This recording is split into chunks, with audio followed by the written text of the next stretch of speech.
Bismillah ar-Rahman ar-Rahim, alhamdulillah, wassalatu wassalam ala rasulillahi, amma ba'du.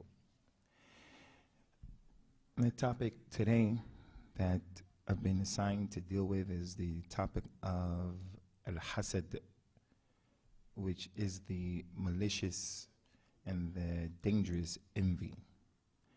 And we have to put malicious before envy because there are two types of hasad, as I think most of you know. There is the hasad that is not permissible, and it's a kabira from the kaba'ir, and we'll deal with some of the dangers of it, inshallah. And it's where a person wants Allah Azza wa Jal to take away from someone what He has blessed them with. The izalatu ni'mah from someone. And that's not permissible. And people have this hasad for some of the most frivolous and simple reasons. Someone will see that a person has nice hair, long hair, and they'll have hasad. They have nice eyes, they'll have hasad. They have a car, they have children, they have hasad. Their children were able to succeed at the educational level, they'll have hasad. So they look at that situation and they hope and pray and they wish and they bite their fingers that that ni'mah will be taken away from that individual. Whether the ni'mah comes to them or not is irrelevant. They just don't want to see that person with that particular thing. And one of the dangers of the popular culture, hip-hop music, is that this culture encourages hasad, for a person not to want other people to have good things. The other hasad that is permissible is not really hasad, but the Prophet did call it hasad, sallallahu alayhi wasallam. It's known as al-ghibta. Al-ghibta is when you see someone that has something, a ni'mah, and you don't want it to be taken away from them, but you wish and you hope that you had that thing to do what they're doing or to do better than what they're doing. Our Nabi al-Mustafa al-Mukhtar, concerning this al-ghibta, he says, sallallahu alayhi wasallam, la hasada ila fitnatain. You can't have envy except in two situations. One is a man that Allah Azza wa Jal gave him money and he spends that money in the correct way. فَصَلَّتُهُ عَلَى هَلَكَتِهِ فِي الْحَقِّ. He spends the money, sadaqah to the masjid, taking care of his family. He does the nice things with it. He stays away from what's haram with it and so forth, so on. You say, if I had that dough like he has that cash, I'll do the same thing or I'll do better. The other situation, he said, sallallahu alayhi wasallam, is you can have hasad for a person who has been given hikmah. Hikmah. And he said about that hikmah, about the person who got it, received it from Allah as a ni'mah, yaqdi biha wa yu'allimuha an-nas. He has wisdom, knowledge, Quran. So he judges with it, he acts according to it, he spreads it, he defends it, and he teaches it to people. So you say, I wish I can be like al-Imam al-Albani, I wish that I can be like al-Sheikh al-Fulani, and then as a result of that, you are not falling into the hasad that's haram. So we have to make that distinction. Seeing a ni'mah that Allah Ta'ala gave someone and not wishing that it will go away, this is okay. Some lady, she has hair that's not good hair, not long hair. She says, and I wish I had hair like her. I wish my hair was okay. But she doesn't hate on the other person. There's nothing wrong with that, but she should be satisfied and happy with what Allah Azza wa Jal has decreed for her, not become obsessed and fixated on what other people have been given. Concerning the hasad in the deen of Allah Azza wa Jal, as I mentioned, it's a kabira from the kaba'ir, and a lot of people have it. Many people have it and they don't even realize it. And some of the people in the circles that I've moved in, dealing with scholars, dealing with people who are dealing with dawah and knowledge, there are a lot of hasad in that situation. So what do you think is the case with just the regular people? If people who are learning the deen and teaching the deen have hasad from amongst them, they have hasad, then what do you think about the people who just are going about just the lifestyle? So it's a problem. And a person may not feel that he's hasad or she has hasad, but if you look closely, you'll find that many people have it. So it's something we have to seek refuge in Allah Azza wa Jal from. We have to seek it from ourselves, and we have to seek it from other people having it against us. As Allah Ta'ala mentioned in the Quran, we have to seek refuge from the hasid idha hasada. Seek refuge in Allah from the one who has envy when he is envious, and we'll tell you why. It's a serious issue. The Prophet said in an authentic hadith, sallallahu alayhi wasallam, dabba ilaykum da'ul al-hasad wal-baghdha. The sickness, the disease of the previous communities have come to you. It has hit you. And that sickness, he said, was being envious and having hatred and animosity towards one another. He said about al-hasad sallallahu alayhi wasallam, innaha haliqatun, la haliqatu din, walakin haliqatu ras.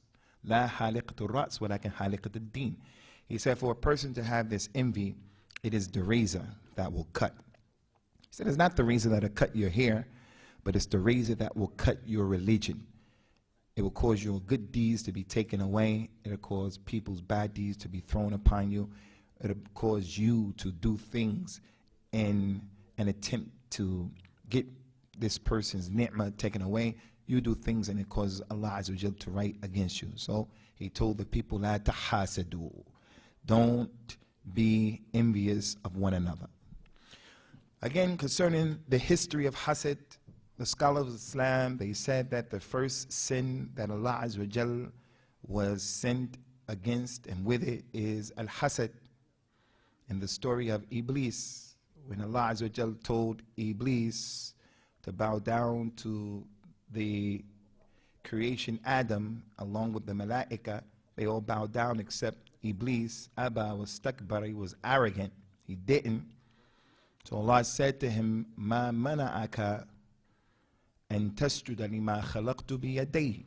Why did you not bow down to the one who I created with my own two hands? Iblis' problem was, you created me from the fire, you created him from the dirt.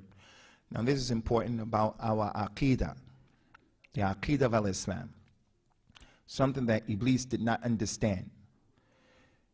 What he didn't understand is that the Prophet told us, sallallahu alaihi wasallam, that Allah Ta'ala created four things with his hands.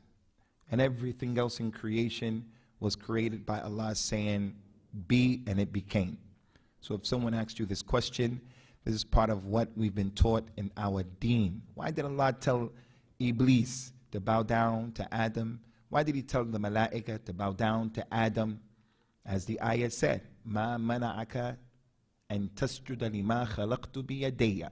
Why did you refuse to bow down to the one who I created with my two hands? So from our aqidah, Allah has two hands. And those two hands are in a way that fits his majesty. It's not for you or me to try to figure it out. It's not your job. He didn't make us responsible for that. But we have to believe that. And the Nabi told us four things were created with the hand of Allah. The Jannah, the pen, and the Arsh, and Adam. Everything else, Allah Ta'ala said to kun, and it became. So I want to repeat that again because we want you to go away from this place knowing that information if you didn't know. Allah created with his own two blessed hands, which gives these four things honor above everything else in creation.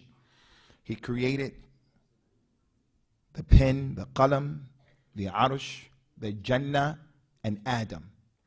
The Kaaba, Allah said being it was. The jinn, the malaika, Allah said being became. The sama, the ard, Allah said being it became. The water, everything else except these four things. So when Iblis was commanded, bow down to Adam because of his sharaf, because of his station and his honor. The same way Yusuf's parents bowed down to him at the end of the story out of respect and honor. The same way we bow down facing the Kaaba. We don't worship that Kaaba. Allah wasn't telling Iblis, worship Adam. He didn't tell the malaika, worship Adam, make sajda with ibadah. He told them, make sajda to him to show their position. So this problem goes to show that hasad happened a long time ago. A long time ago. In addition to that, after Allah created Adam, obviously he had his wife, Hawa, and then they had their children. The scholars of the tafsir of the Quran, and there are no authentic hadith to support this, but this is what the ulama write, Allahu alam, as to its reality. They said every time Eve would have children, she would deliver twins. In her stomach, there would be a boy and a girl, and they would come out, and then when she became pregnant again, a boy and a girl, and then they would come out, and so forth and so on. So in their legislation, due to a durura, necessity, the boy was allowed to marry his sister, who was not his twin from the same stomach, because of necessity. They said that one of the boys didn't want to marry the other one's twin, that he wanted to marry his own sister from the same stomach because she was more beautiful. Allahu alam. And there was some drama and some beef. So Allah Azza wa Jalla commanded them to make a slaughter, a sacrifice. One of them slaughtered a big fat ram, and Allah accepted it. And the other one, who caused the problem in the first place, he offered some of the worst vegetation that he had, and Allah didn't accept it.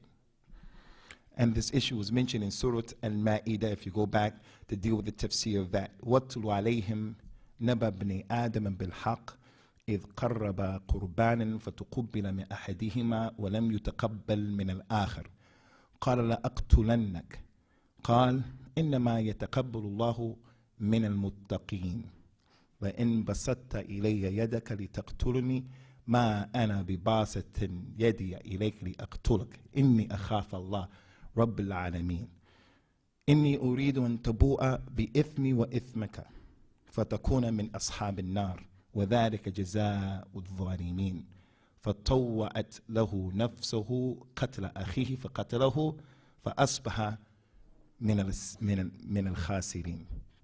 This story is an important story if you want to learn about hasad. The hasad of the people today is a replica of this story.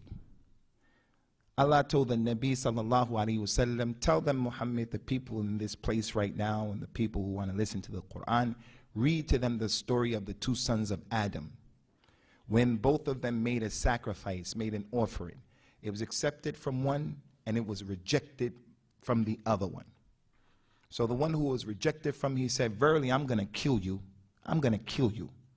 The other one said, Allah accepts the offering from those who have taqwa. It's not my fault that yours wasn't accepted. It's not my fault that I have this hair and you don't. It's not my fault that I was successful and you weren't successful. Your lack of success is not my problem. Why you have a problem with me? Why you want to kill me? Why you want to have a hasad with me? It's not my fault. If you reach out and extend your hand to kill me, I'm not going to do that to you because I'm afraid of Allah, the Lord of all the worlds. And also, if you kill me, I'll let you do that. You can oppress me and have hasad and do all that stuff, try to sabotage my program, talk about me, ghiba, namima, all from that hasad. You can do that. He said, I want you to take my sin and your sin, and you're going to be from those people who will be of the hellfire. And that's the jaza of the zalimin. And that's important. Someone is having hasad against you, someone is oppressing you. The Prophet used to tell his companions in this community, sallallahu alaihi wasallam, he used to say, like he told Abu Dharr, during the time of fitna, kun kibni Adam al-maqtul.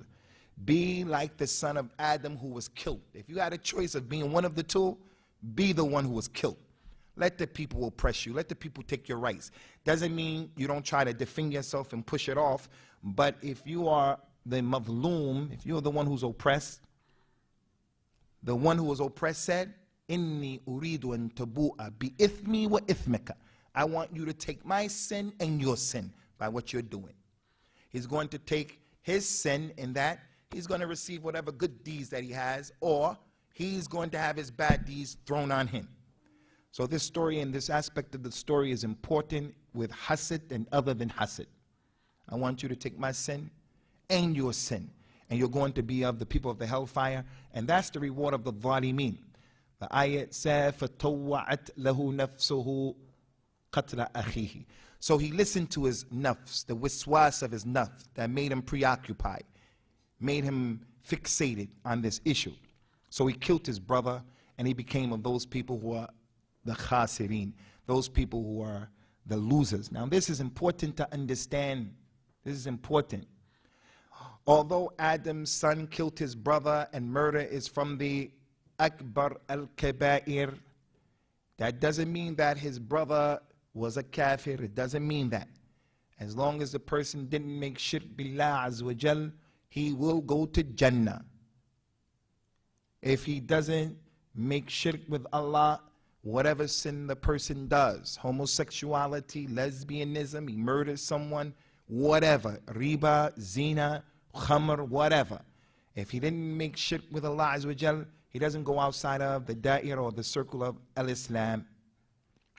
So in this case, Adam's son, we're not going to say, and we shouldn't say, that he's a kafir because he killed his brother, is a kabira from the kaba'ir, and he shows some sense of sorrow in what had happened because he wanted to hide the body of his brother and so forth and so on.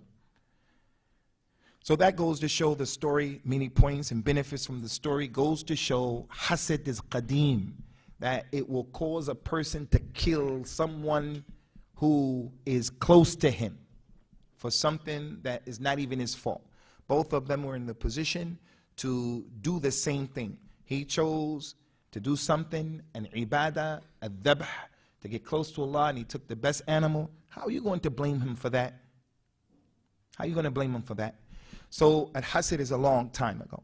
Also in the Quran, from the benefits of Surah Yusuf is this issue, how hasad makes problems between people in the same household. So if a person in your house who shares the blood that's circulating in your body, if they don't escape hasad, how can someone who is not so close not be saved from the hasad of the people? If I'm going to make hasad and kill my own blood brother, my biological brother, then clearly I'll kill other people who are not close to me. So again, the message is being brought home to us in this particular story with Surah Yusuf. لَقَدْ كَانَ فِي يُوسُفَ وَإِخْوَتِهِ آيَاتٌ لِلسَّائِلِينَ إِذْ قَالُوا لَيُوسُفُ وَأَخُوهُ أَحَبُّ إِلَىٰ أَبِينَا مِنَّا وَنَحْنُ عُصْبَةٌ إِنَّ أَبَانَ لَفِي ضَلَالٍ مُبِينٍ اقتلوا يوسف أو اطرحوه أرضا يخل لكم وجه أبيكم وتكونوا من بعده قوم صالحين. Verily you people have in the story of Yusuf and his brother, in his story are ayat for people who ask. People want to know and they want to ask, what is the evil of hasad? And other than that, what is the evil of men and women being together alone, al-khalwa, and being alone? You want to know about that? What is the benefit of having sabr? What is the fitna of the sijn? What is the fitna of being in position and power? You want to know? In the story of Yusuf is a lot of those benefits. When the brothers of Yusuf said to one another, verily Yusuf and his brother Binyamin, they are more beloved to our father than we are. And we are a strong band of people. Kill Yusuf or throw him away. Put him in a far off land. And then after that, after we do that, we'll become people who make tawbah. We'll kill him, we'll get rid of him, and then our fathers will look at us, and he'll only pay attention to us. And then after we kill him and do the crime, we'll make tawbah. This is another important issue. It shows the problem with hasad. Their father, Yaqub, was a Nabi. The fact that he loves Yusuf and Binyamin more than you, his love is pure. It's inspired by Allah. It's divine. What's your problem?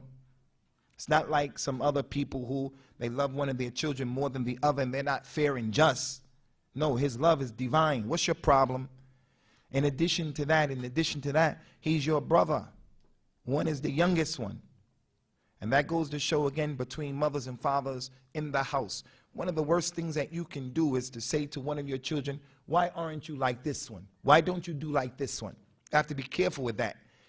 Because that type of hasad can be developed as a result of the tarbiyah that the mother, the tarbiyah of the father are given to their children.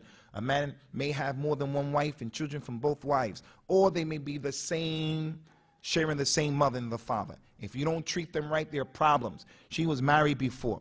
Her oldest daughter, eldest son, their father died. Now she got married again. She has new children from another man. If you're not careful with the way you treat them, you can plant the seeds of this hasad between your own children.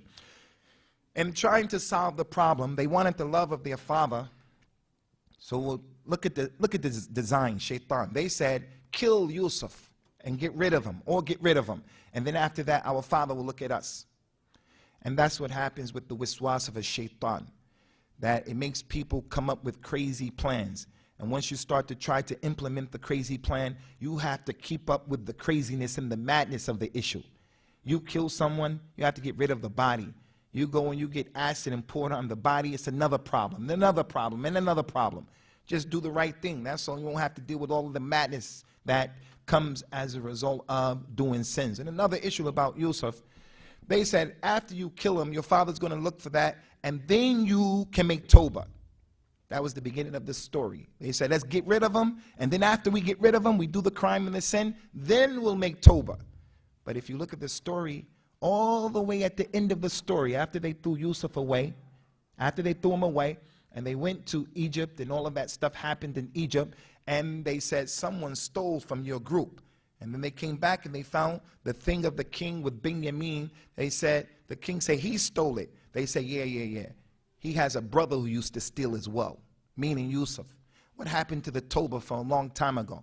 And that's the nature of sin. If we procrastinate, I'll do the sin and then make Tawbah. Usually you don't make Tawbah. Just make Tawbah and drop the issue right then and there. So that is another story from the book of Allah Azza wa Jal that shows and indicates the issue and the problem with Hasad, that it would affect the closest people to you. And if the closest people to you are not protected from a person's Hasad, then what about people who go further away from you in terms of your blood? And that's one of the important aspects of the lesson. In addition to that, sisters, Hasad is a characteristic of the Yahud, those people that the Quran have described in detail. And when we mention these things, just as we said yesterday about homosexuality is a big sin and we don't accept it, but you cannot discriminate against a homosexual. You cannot harm a homosexual. You have to deal with people in accordance to the Quran and in accordance to the law of the land that we're living in. So we mention these things and we don't hide them. This is what the Quran and the Sunnah said about these issues, but the Quran and the Sunnah allowed us to exist in this place and to exist in the way where the law doesn't go against our deen. We have to be people and do things that are universally accepted. So if we were to sit here and say that the Yahud are a group of people who have been described in the Quran as having hasad, it's not permissible for anybody to discriminate against them, to harm them. This is what the Quran says. So stay away from the two extremes. One extreme is the people who want us to deny what's in the Quran and the Sunnah, and they say homosexuality is okay.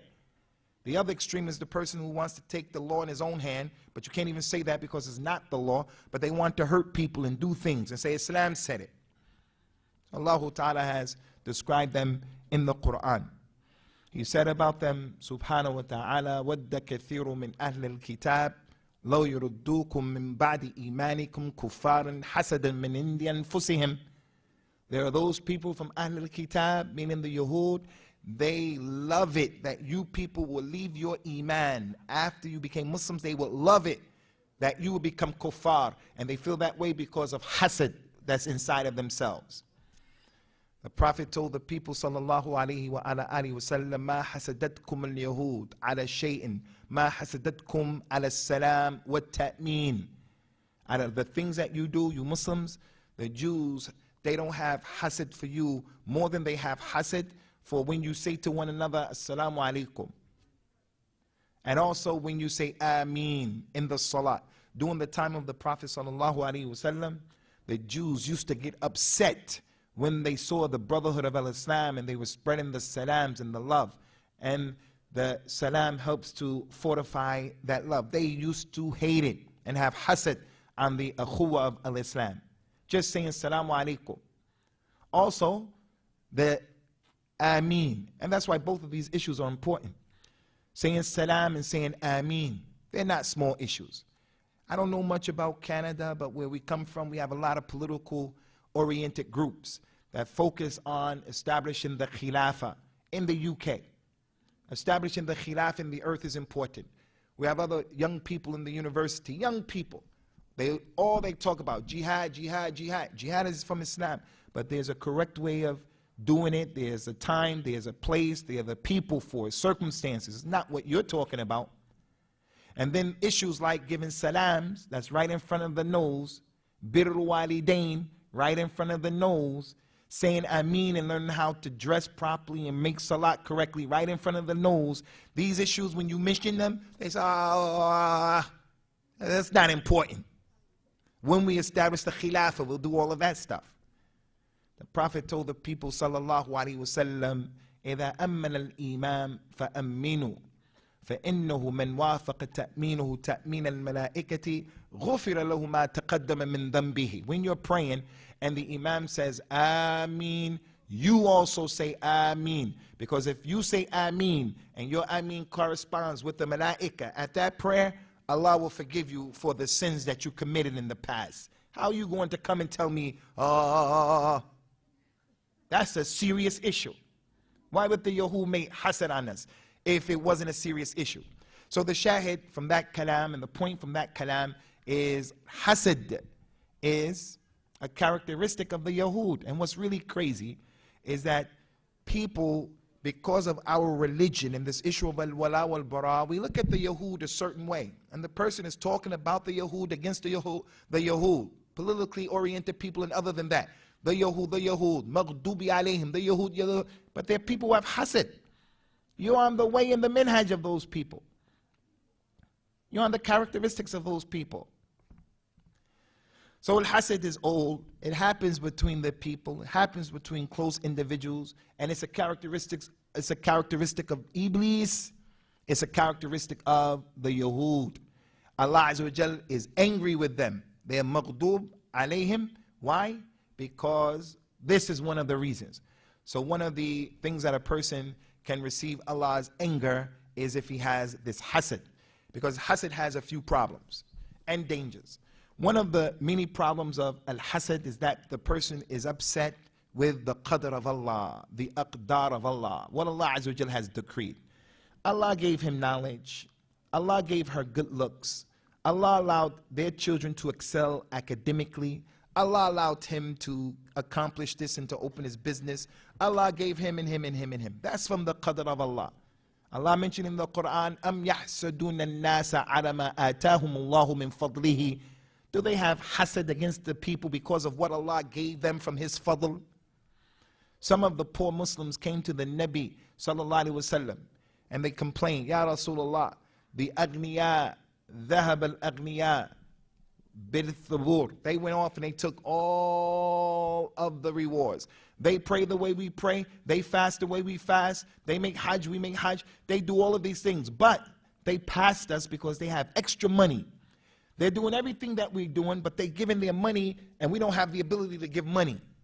So the Nabi said, you want to know something that will let you catch up to them or even pass them? Yes, Ya Rasulullah. He said, after each salat, say Subhanallah 33 times. Alhamdulillah 33 times. Allahu Akbar 33 times. When those fuqara heard that, they would make salat and they started doing that. The rich people saw what they were doing. They said, what are you guys doing? They said, the Prophet told us that. So the rich people started doing it. So the poor people went back to the Nabi. Ya Rasulullah, now they're doing what we're doing. So they make salat, we make salat. The people, they fast and we fast. But now they're doing the same thing that we're doing. The Prophet told them, sallallahu alaihi wasallam, ذَلِكَ فَضْلُ اللَّهِ يُؤْتِهِ مَنْ يَشَاءُ. That's the fadl of Allah. He gives it to whoever He wants to give it to. The fact that they're doing this and they have extra superfluous ability, it's not for you to become upset or mad with that. So one of the problems, sisters, with having hasad is that in reality, the person is showing a form of kibr. It's a form of kibr. Who are you? Who are you? That's what Allah decreed. That's what Allah wanted. And that was one of the reasons why some of the people of Quraysh used to reject the da'wah of Rasulullah sallallahu alaihi wasallam. They used to reject his da'wah because he came from the part of Quraysh that they were not from. They used to wonder, and the people of the past, why is it that Allah made you a Nabi and a Rasul over us? Why is it that the poor people follow you? The rich people, no, we're not going to believe in you. Don't have that kibr. Allah, as He said in the Quran, Allahu a'lamu haythu yaj'alu risalata. Allah knew what He was doing. Allah knew what He was doing. One of the names of Allah is Al-Hakim. Al-Hakim. Al-Hakim. He's the one who has hikmah, which is translated all the time as wisdom. But a better translation of hikmah is wadu'u shay fi mahallihi, putting things in the proper place. Allah is Al-Hakim. He put everything in the proper place. He knew how to make me. This is the best way that I can be. My color, my size, the way I am, this thing growing on my finger, everything Allah knew what He was doing. When I look at other people, I can't say, why didn't Allah give me what He gave you? I want that to be taken away from you. Allah knew what He was doing. So part of al-Iman and part of the correct aqeedah is for a person to be a Muslim and have istislam. He totally submits to the idea, Allah knew what He was doing. He knows what He's doing. What He gave that person, it may be a fitna if it was given to you. What He gave that individual. Another problem with the issue of al-Hasad is the fact that it has a strong connection to the evil eye.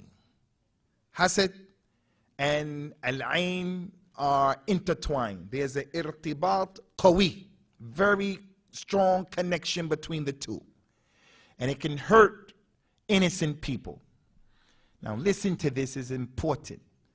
The evil eye, as the Prophet says, sallallahu alaihi wasallam, inna al-ain tudkhil al-rajul al-qabr wa tudkhil al-jamal al-kidr. The evil eye has the ability to cause a man to enter into his grave. It can kill someone. And the evil eye can cause the camel to enter into the cooking pot. Someone looks at something, a nice car, and he has hasad, he can cause that car to crash, and people die inside of that car from his evil eye. Someone may say, oh, but that's dhulm. But no, Allah knew what He was doing when He allowed these types of things to happen.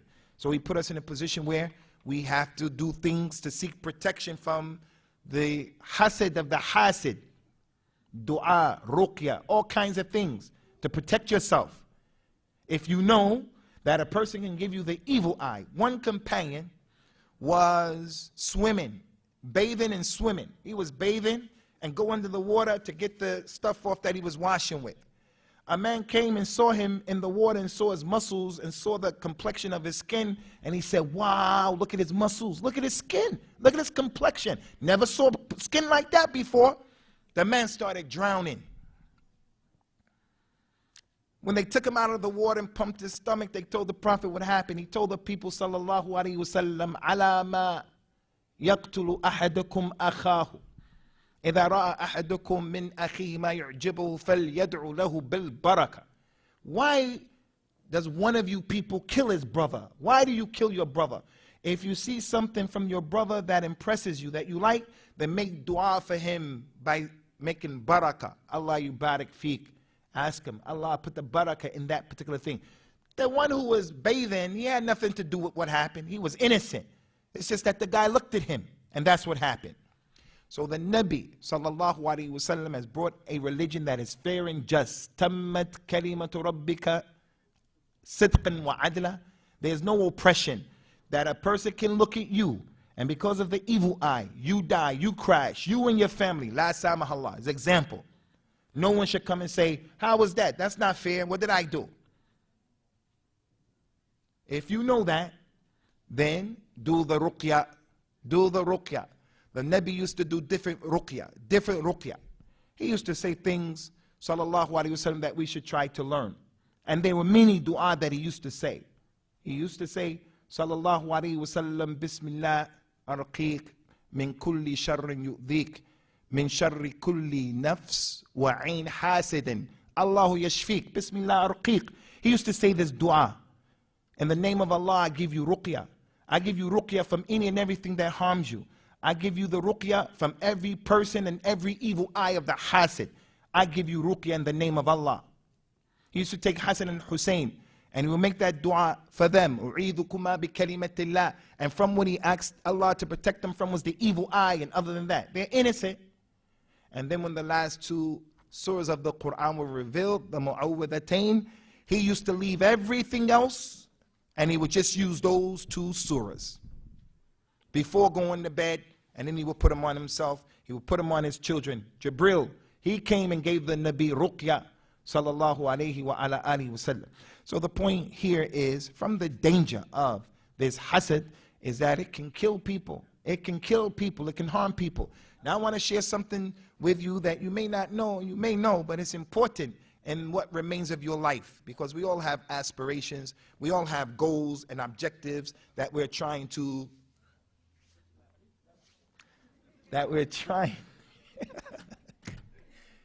we all have goals and aspirations. This is important, Sister Amatullah.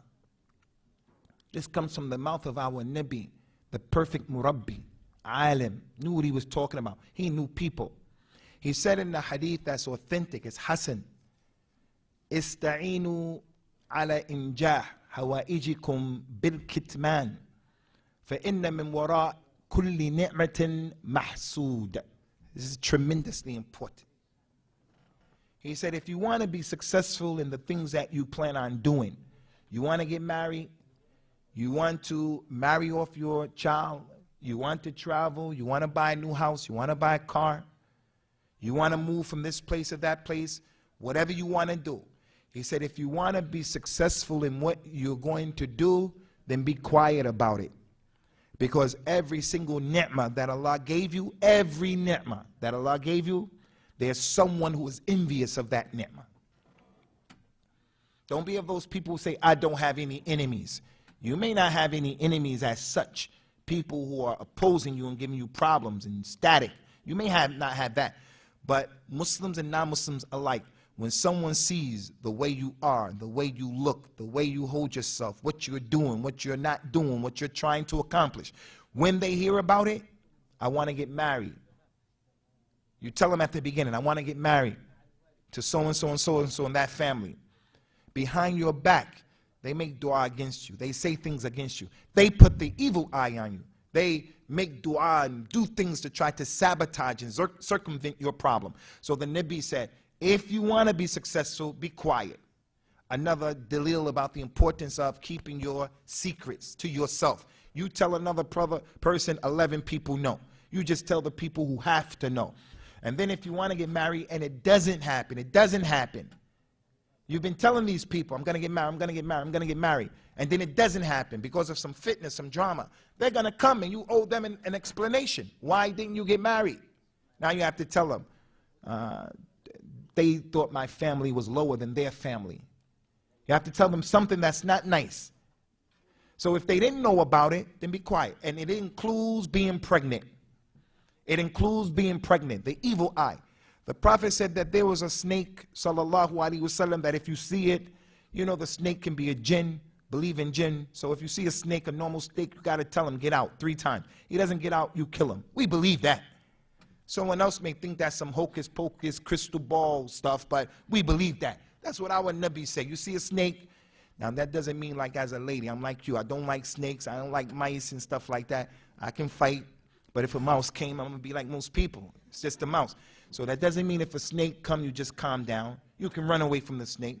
But if there is a snake in your house, like back in Somalia, Sudan, where you come from, you have to tell the snake, get out, get out, get out. He doesn't get out, then you can kill him. You'll be protected. There is another type of snake that you don't have to tell him to get out. He's the snake with the small tail, and over his eyes, there's a lump.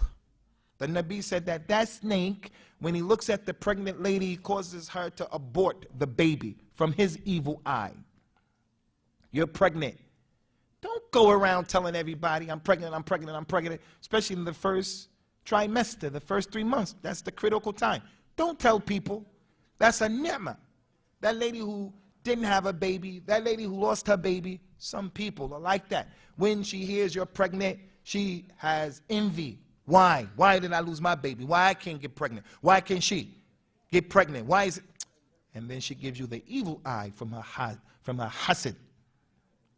So from the danger of hasad, and they gave me the letter 10 minutes, more than 10 minutes ago, from the dangers of it, is that it can harm and hurt community members, relatives, and so forth and so on. And kuffar have the ability to give you hasad. They have the ability to give you evil eye. Not only Muslims. So I want to end on this point. Stay balanced. Don't think everyone is giving you the evil eye. The lady next to you is praying in the salat with a finger like this, getting a lot of rewards, because the Prophet said to do this in the tashahhud and you'll hurt the shaitan just like this. And she says, Assalamu alaikum wa rahmatullah. Assalamu alaikum wa rahmatullah. And you're looking at each other. When you do this way, she's going the other way. And then you go that way and you say, she got the evil eye on me. It's the evil eye. That's not the evil eye. She's just making salat. So don't go overboard. Everything evil eye, magic, magic. I have a nosebleed, evil eye, evil eye. I slipped on the ice, evil eye. Not like that. You have to be balanced. That's the one advice. Second advice, learn those dua. Learn those dua. If you are a mother and you're giving your baby that pure milk, you choose not to give them that milk from the can, cow's milk, this, that. You're giving them that pure milk from his mother. Your aqidah is the same purity that you have to give to that child. Not hocus pocus kalam. And that pure milk, part of it, that pure aqidah, is to make dua for that defenseless child, as Ibrahim used to do for Ismail and for his brother's Haq, as the Nabi sallallahu alaihi wasallam used to do for Al-Hasan and Hussein radiyallahu anhuma. Dua, dua, dua. And those last two surahs of the Quran, they are sufficient, inshallah, in terms of the hasad. So we're going to stop here, inshallah ta'ala, and I think there's a Q&A session.